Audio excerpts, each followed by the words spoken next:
आज हमने आपसे फर्स्ट लेक्चर के अंदर आपसे ये पूछा था कि आपको इन क्वेश्चंस के जवाब देने हैं। आइए अब डिस्कस करते हैं आप किस हद तक इनके आंसर तक पहुंच पाए। पहला क्वेश्चन था classify polymer on the basis upon constituent, और इसका जवाब होगा होमोपॉलीमर एंड कोपॉलीमर। होमोपॉलीमर और कोपॉलीमर, ये यहां पर इसका आंसर होगा। होमोपॉलीमर से हमारा मतलब है जब किसी भी पॉलीमर के सभी मोनोमर एक जैसे हैं तो उसे होमोपॉलीमर कहा जाता है, और जब कोई पॉलीमर एक से ज्यादा तरह के मोनोमर से मिलकर बना होता है उसे कोपॉलीमर कहते हैं।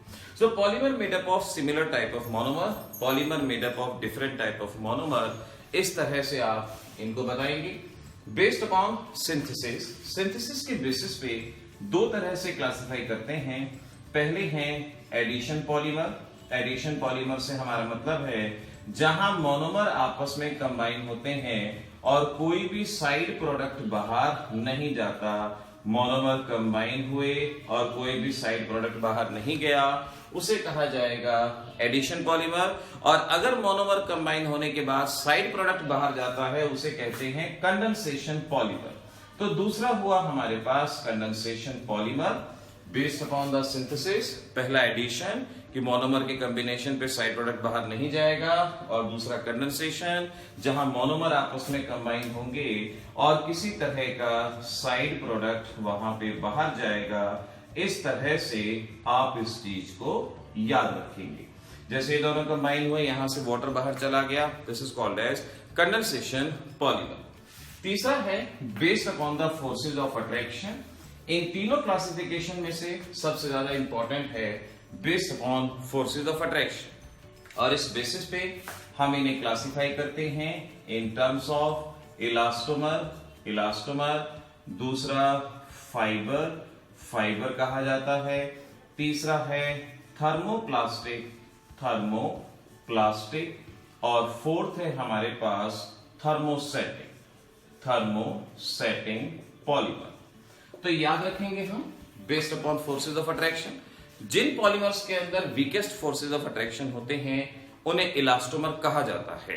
रबर का एग्जांपल है नेचुरल रबर, इतनी बेटर क्वालिटी की नहीं होती, सल्फर के साथ हीट करते हैं और उसकी इलास्टिक प्रॉपर्टी को थोड़ा बहुत मेंटेन किया जाता है, जिसे वल्केनाइजेशन कहा जाता है।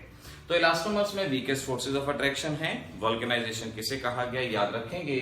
फाइबर में स्ट्रॉन्गेस्ट फोर्सेज ऑफ अट्रैक्शन है, टेरिलीन हो गया और नायलॉन हो गया, उन्हें फाइबर कहा जाता है। थर्मोप्लास्टिक पॉलीमर वो होते हैं which can be moulded and remoulded into different shape again and again.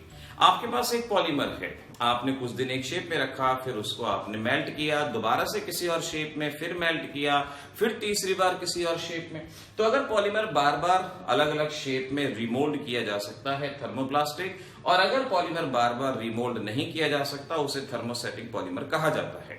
Thermosetting polymer के केस में जब आप हीट करते हैं तो स्ट्रक्चरल चेंजेस ऐसे आ जाते हैं जो उसको बार बार बदलने नहीं देते, इन्हें थर्मोसेटिंग पॉलीमर कहा जाएगा। तो इन तीनों में से ये क्वेश्चन आपका इंपॉर्टेंट रहेगा, इसको अच्छे से याद रखेंगे। Now question number 2, define functionality.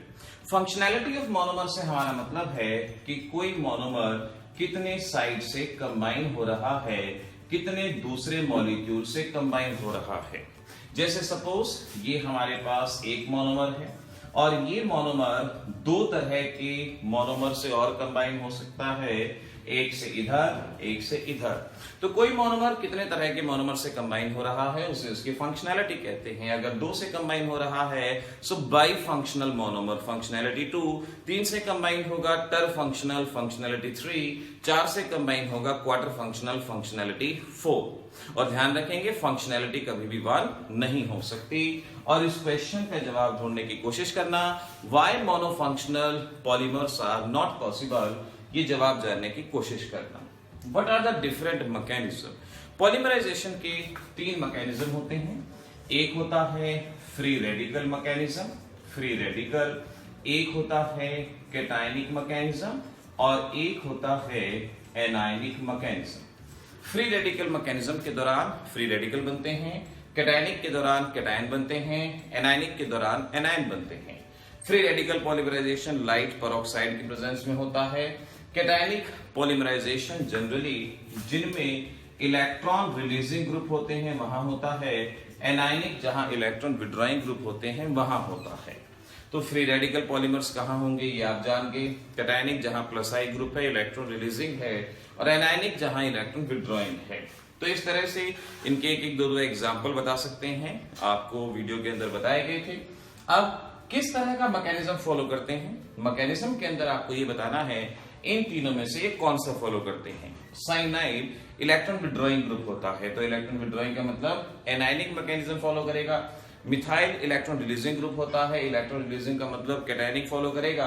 और ये माइनस आई ग्रुप होता है और इसका मतलब एनायनिक मैकेनिज्म फॉलो करेगा। एक्राइलोनाइट्रिल कौन सा मैकेनिज्म फॉलो करता है, so you have the answer.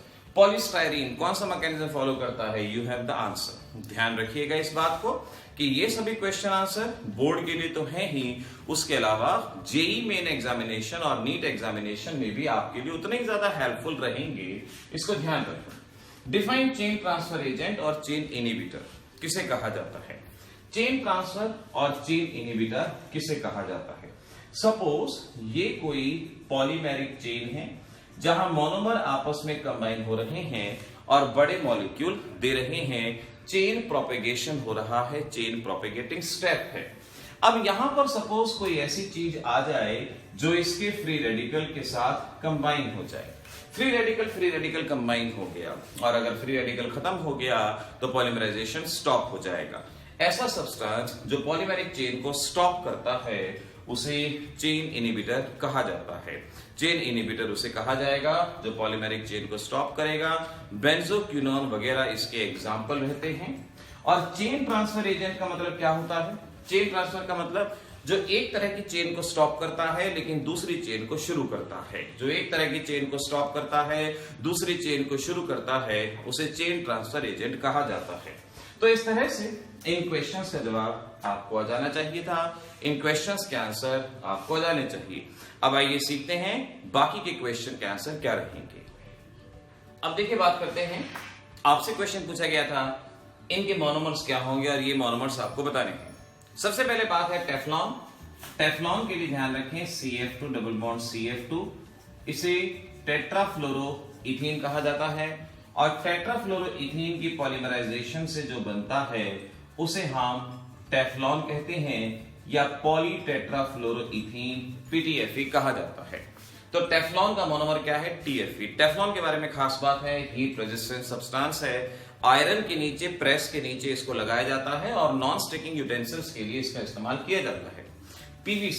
PVC का मोनोमर है विनाइल क्लोराइड। विनाइल क्लोराइड हमारे पास है, विनाइल क्लोराइड की पॉलीमराइजेशन से जो भी बनता है उसे हम PVC कहते हैं। तो PVC का इस्तेमाल जनरली शू सोल्स बनाने के लिए, प्लास्टिक पाइप बनाने के लिए किया जाता है। तो ये इस तरह का पॉलीमर है। आप पॉलीमर जब भी पूछें तो रिएक्शन जरूर लिखें, और रिएक्शन के ऊपर आपको इनिशिएटर लिखना होता है। कोई भी ना याद रहे तो आप कोई भी इनिशिएटर यहाँ पर लिख सकते हैं, कैटालिस्ट यहाँ पर इस तरह से लिख सकते हैं, वो भी आपके लिए एनफ रहेगा। तो इस तरह से कहा जाएगा। फिर बारी आ रही है ब्यूना एस की। ब्यूना एस के मोनोमर आखिर क्या होंगे, so let's understand Buena S. Buena S दो चीजों से मिलकर बना है, एक है ब्यूटाडाइन और एक है स्टाइरीन। ब्यूटाडाइन और स्टाइरीन सोडियम की प्रेजेंस में आपस में कंबाइन करते हैं। ब्यूटाडाइन और स्टाइरीन, BU ब्यूटा और butadiene, S for styrene, Na for sodium. और जब इनका कॉम्बिनेशन होता है तो इस तरह से बॉन्ड स्प्लिट होगा, इनिशिएटर कनेक्ट होगा, ये बॉन्ड टूटेगा, आगे कनेक्ट होगा और इनमें पाई बॉन्ड। इस तरह से आपने इनकी पॉलीमराइजेशन को दिखाना है, ये पॉलीमर आपको यहां पर शो करना है। तो ब्यूना एस इस तरह से याद रखेंगे। ब्यूना एन में यहां बेंजीन की जगह साइनाइड ले लिया जाएगा, यानी मोनोमर का नाम हुआ ब्यूटाडाइन एंड एक्राइलोनाइट्रिल। ब्यूटाडाइन एक्राइलोनाइट्रिल से मिलकर जो बना है ब्यूना एन कहलाया जाएगा। इसके बाद है नायलॉन 6,6 की। अब देखिए नायलॉन 6,6 क्या चीज है। नायलॉन 6,6 दो शब्द से मिलकर बना है, एक NY एक LON। NY मतलब न्यूयॉर्क, LON लंदन, यानी एक ऐसा पॉलीमर जो न्यूयॉर्क और लंदन में साइमल्टेनियसली बनाया गया था उसे नायलॉन कहा गया। अब नायलॉन के अंदर हेक्सामिथाइलिन डाइमीन और दूसरा एडिपिक एसिड, ये हैं इसके दो मोनोमर। आप देख सकते हैं यहां इस मोनोमर में भी 6 कार्बन, इस मोनोमर में भी 6 कार्बन, दोनों मोनोमर में 6 कार्बन है, इसलिए नायलॉन 66 नहीं कहना, नायलॉन 66 इसे कहा जाएगा। और रिएक्शन कैसे, वाटर यहां से बाहर और आप ऐसे दिखाएंगे CH2 whole 6 NHCO CH2 whole 4, इस तरह से इस पॉलीमराइजेशन को दिखाया जाएगा। तो नायलॉन 6 के दो मोनोमर हुए, हेक्सामिथाइलिन डाइमीन और एडिपिक एसिड, और 6 क्यों कहा गया, नायलॉन क्यों कहा गया, ये आपने जाना। इसके बाद अगला आता है आपके पास नायलॉन 6। नायलॉन 6 के लिए ध्यान रखेंगे कैप्रोलैक्टम। इस मोनोमर का नाम है कैप्रोलैक्टम। 7 member ring, 1 2 3 4 5 6 7। इस बात पे बहुत अच्छे से ध्यान रखना, यहां बहुत सारे बच्चे गलती करते हैं, मिस्टेक करते हैं, तो इस बात को बहुत अच्छे से ध्यान रखना है आपने।